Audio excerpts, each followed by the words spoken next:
I'm doing a video on how to replace the shift cable in a 2011 Buick Lacrosse 2.4 liter. I replaced the transaxle in this thing, and when I got it all buttoned up together, and it was shifting the park, reverse, and neutral, but wouldn't go in the drive. Wouldn't pull all the way down in the drive right there. So the manual, it's a good idea to buy your Chilton manual. Spend the $30. It's a real good book. Everything was pretty accurate, except for the fact that they were saying that this shift cable is adjustable, when in fact it's not. And not only that, I went to a professional type manual in the dealership, said it was adjustable, but turns out it's not adjustable. You have to replace the cable. This is the old cable right here, and you can see right there where it fits on the transaxle. You basically have to pop this end up, and then it's a horseshoe clip here. You squeeze this horseshoe clip and it comes out of this bracket.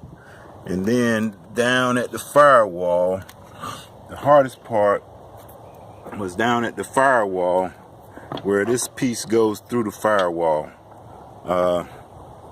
But when I was actually in getting this out, what I did is I actually did it wrong. You really need to pull it back out through the firewall this way. I pushed it in and then used some pliers to pull it back out. But when I was going back in, let me say it this way: when you disconnect the cable, what you want to do, you disconnect the cable in here, right here. You disconnect the cable here. You want to put a clothes hanger through that outlet. When you pull the cable back through the firewall, all the way through, you're left with that wire, that clothes hanger up in there. Then you use that clothes hanger to pull the new cable back through. Okay, so that's a good tip there that the Chilton manual actually said. So and here's the horseshoe clip, because you pry this off. To get this off, just take a screwdriver and pry it off there. And then there's the horseshoe clip there. You squeeze it up and then it comes out that bracket just like the outside. There is no adjustment like it said for this car. That's incorrect. You have to replace the cable, and that's weird because normally I guess what happened was the cable actually stretched, and then it wouldn't allow the shifter to pull the transmission down into drive. Okay, so but in order to get at that shifter, you got to take the seats out, you got to take the console out, and everything like that. And that Chilton manual tells you how to take those seats out. But there's a connector here that's on the seat. You have to slide. You have to slide this a catch back, and then that connector comes off. It took me a little while to figure that out.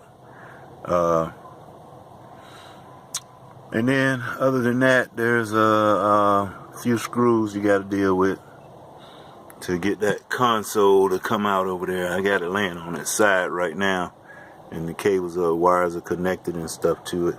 End up taking this piece out here. This piece comes down over here to the goes in here for the like that for the air conditioning duct work. But back to the cable, the hardest part to putting this cable in was dealing with this thing through the firewall.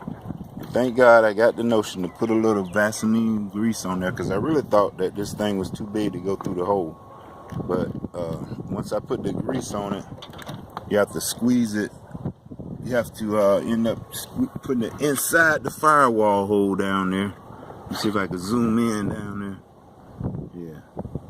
You have to end up putting it through the firewall and then pulling it back through. Or you can actually what I did, I pushed it back through. When you get under inside, I used a long extension like this to go up under here and push that plastic back through this extension, this long extension right here. They use that to go up in there and push it back through in order to get it to pop back out. And then once you do that, you just connect it back under the hood and everything. But yep, you need to use that Chilton manual to tell you how to get all this stuff out of here and stuff. And it's just a $30 investment, well worth it. And once you do that, it's not too hard to get all those panels back there off. That's the side panel and the end panel. That end panel that comes off of here, right here, is the one in the middle. But these are like kick panels that go on the side. They just pry off. I use those red plastic pry tools down there to pry everything off the side of this case right here. To pry those off, because this basically goes on the side of the console, like, let's see, I don't know how that go right now, but that's the one for this. Oh, I got it on the wrong side. That's what it is. That one right there goes over on this side because it's flipped over the other way. But anyway, you just pry all that stuff off. You can see the kippers to get that out, and once you do that, just unplug what you need to unplug with the connectors and get that out. It's about a 2.5 hour job to take those panels off. And then there's a couple other, there's 2 more panels there those are the front panels that I got there that go on the side of this console. And then you just pull out, I think it's like 3 screws to get that thing out. I took this out about a week ago. I had to wait for the cable to come in the mail. So I don't know exactly the number of screws and stuff, but I'm getting ready to put this baby back together because it's working now. Thank you, Jesus. Everything is good. I can give this car back to the lady. And yep.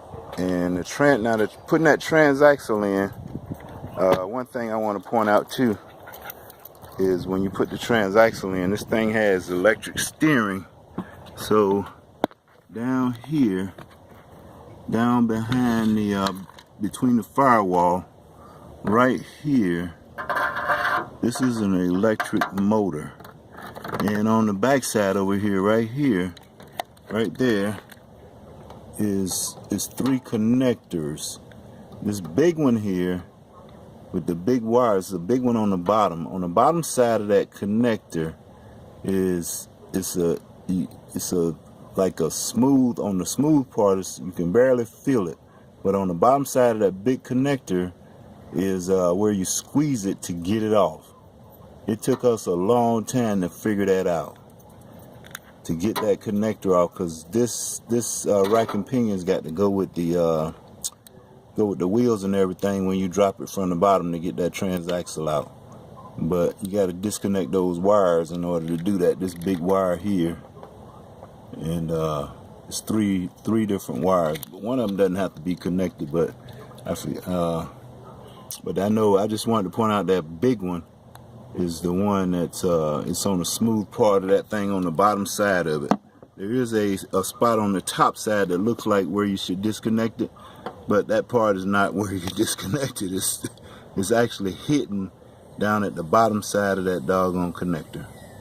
And other than that, you just take the catalytic converter out and exhaust and all that stuff, and you got to move the battery box. Move the battery box over here. Get your transmission bracket. You got to get a bracket to hold the engine and everything, and then you can get this transaxle out of here. But this is a 6T45 transaxle. Yep. Thank God I got this baby back together. Okay. Take care.